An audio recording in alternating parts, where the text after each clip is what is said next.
Here's a huge concern is Scripture says without faith, it's impossible to please God.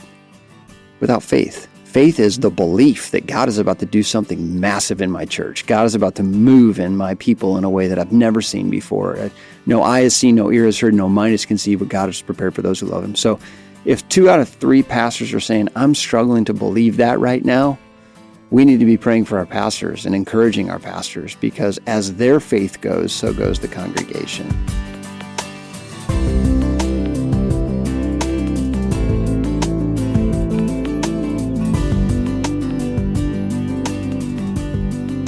Welcome. You're listening to The Glass House, hosted by Lifeway. We're Ben and Lindley Mandrell, and we have conversations with leaders who have experienced the stress of ministry and have sensed a spotlight on their personal lives.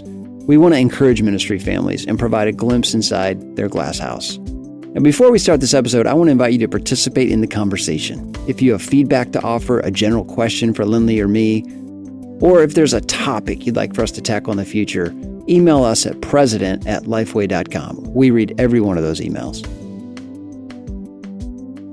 Welcome to another episode of The Glass House. This one is a bonus episode because Lifeway Research just released its results of a massive study on pastors' needs, the top needs of pastors. And Lindley and I wanted to jump in here and highlight a few of a huge body of data that's coming out with our research. Over 1,000 pastors were consulted, and in all of these conversations with 1,000 pastors, it was narrowed down to the top needs. And we could talk for days about this information, but Lindley and I, we're going to talk about 3 today. 3 of the top needs that are a surprise, but they're not a surprise. Mm-hmm. So Lindley, let's jump into this. Like, the first one is trusting God. 66% of pastors, and I would put pastors' wives in there, are in this season struggling to trust God. Right. I think when you said earlier, we should talk about this one because 2/3 of pastors are not trusting God. I mean, I think that hit home more to me than when it says 66%. And I don't know why, but I just thought, man,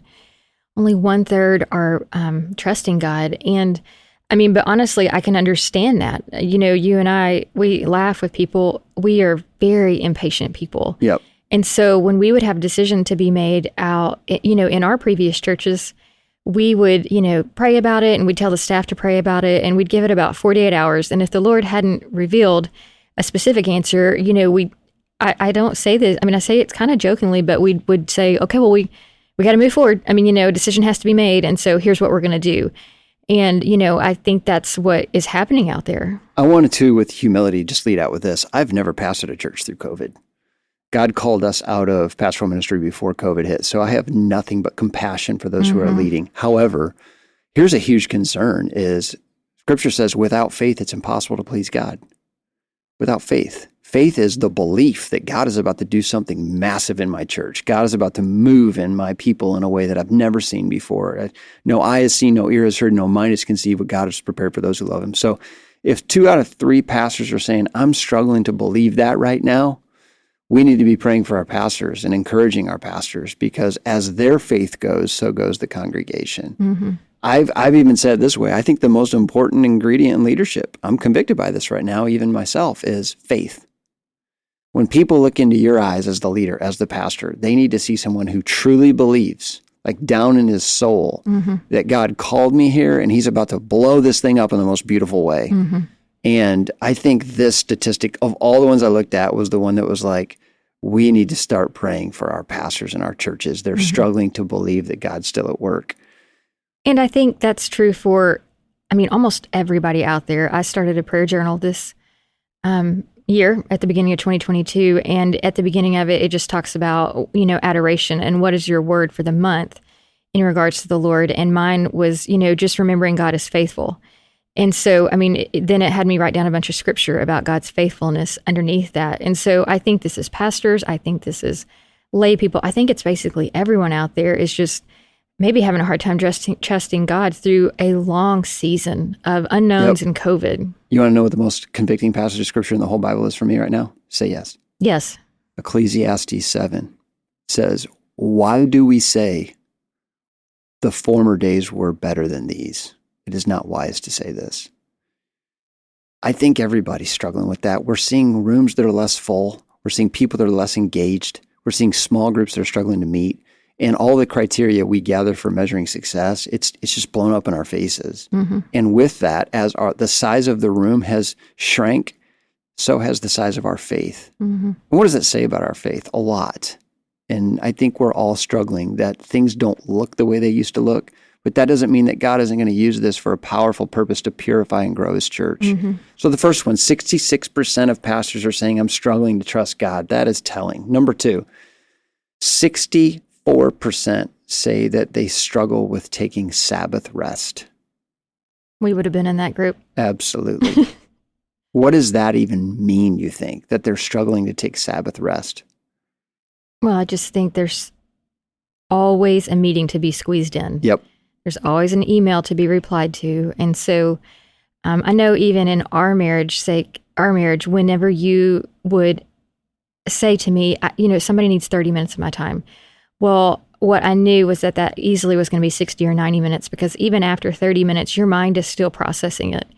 And then also there's action steps afterwards. So if you have a 30-minute meeting with someone, well, afterwards, they need you to email the music minister, or they need you to email the youth guy. And so, what is said to be 30 minutes never ends up that way. And so we would just allow those little things to sneak in.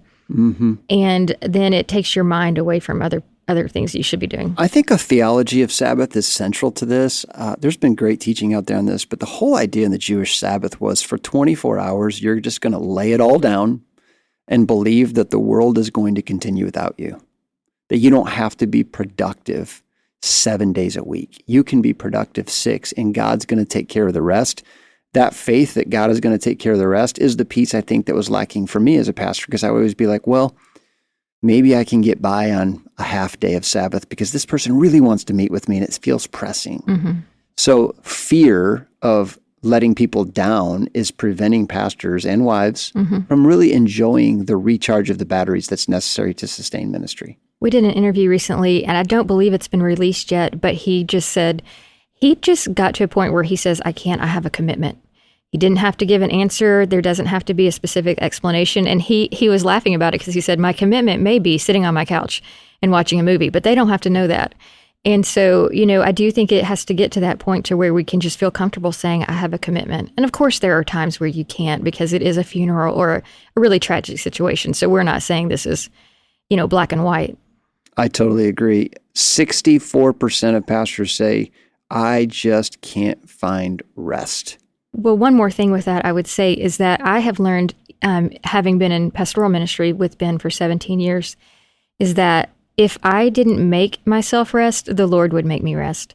And when we were serving out in Colorado, I would suffer with these bouts of vertigo, and it would be so frustrating to me because even in that time, I couldn't email, I couldn't, I couldn't do anything. And so, but even as we were recording this, just yesterday, I got a migraine, which I get some, but it was an all-day thing. And so I literally was in bed all day long, which is... And you slept most of the day, which is really weird for you. Yes. And so, but I do think a lot of that is because I don't allow myself to rest. I'm a doer. I like to be busy, and I don't want to sit on the couch during the day. That feels lazy to me.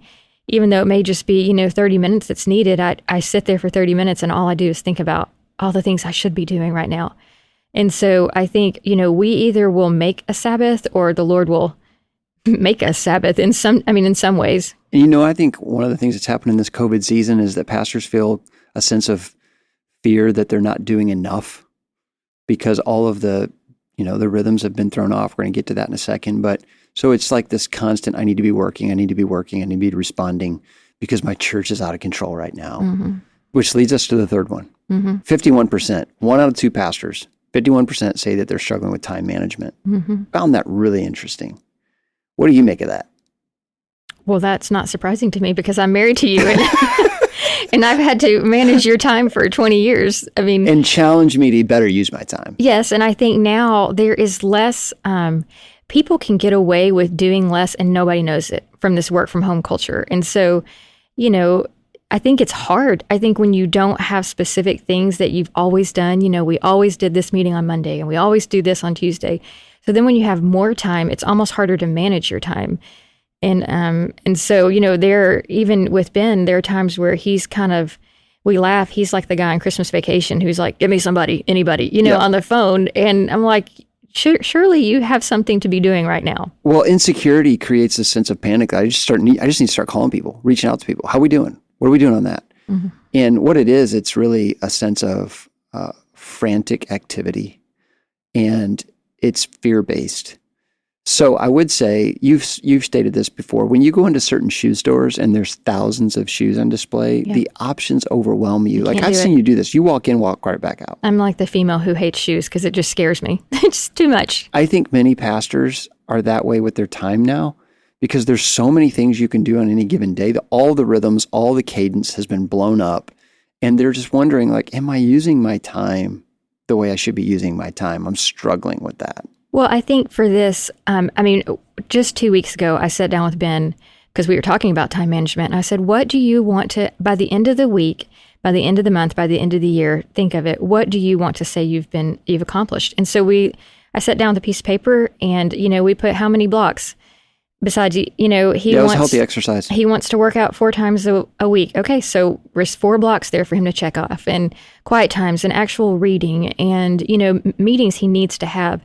And so when you put it all down on paper and just put some time blocks to it, then it feels more manageable. So, I just would suggest doing that instead of, waking up every day and thinking, besides these 2 meetings that I have to have, what should I do? Well, and I want to throw this stat in. I said I was going to give you 3. I'm going to give you 4. 59% of pastors say that they're not physically exercising enough. Mm-hmm. I found that fascinating given the fact that we're now working from home a lot. Our flexibility has increased. And yet, because there's so many options in the day, I think a lot of pastors are saying, I'll get to exercise. I'll do that at some point today. And they're not doing it. Mm-hmm. Their day's filling up because the cadence has been thrown off. That physical exercise piece is so connected to the spiritual piece. Mm-hmm. If you're not feeling good about your body, if you're continually feeling a sense of depression about the way you look, about the way you feel, it's going to feed everything. I think it's more feeling than looking. We're aging. It's not going to look the same as it did when we work out. Speak for yourself. Yeah, you're 4 years older than me. Like I'm just coming into my prime. Whatever. So, it's just about the emotional benefits of working out, and just kind of blowing off some steam through exercise is really healthy. So maybe you're listening to this today and you're not a pastor or a pastor's wife, but you have a pastor, you have a pastor's wife in your life. Just know that there's a pretty good chance that they're struggling to trust God. They're struggling to find a place of time of rest. They're struggling to manage their time well and exercise and do things that make them feel healthy. This is a season that we need to rally around our pastors, our church leaders, and really undergird them and encourage them to endure in this relentless pandemic that continues to be a challenge for ministry leaders. Thanks for listening. If you want to hear more about this Pastor's Greatest Need study, lifewayresearch.com. Go there and check out articles, videos, all kinds of intelligence created by our brilliant Scott McConnell and his team in Lifeway Research. Check it out. I think it'll be fascinating for you. Thank you for listening to this episode of The Glass House. We would love to include you in the conversation. If something stuck out to you in today's episode, let us hear from you, or a topic you'd love to see us tackle in the future, or just any question you want to fire at Lindley and me. Email us at president@lifeway.com. The Glass House is hosted by Lifeway, executive produced by Joy Almond, produced and edited by Angie Elkins Media, original music by Robert Elkins, sound engineering by Dale Sandberg, and artwork by Cameron Spooner.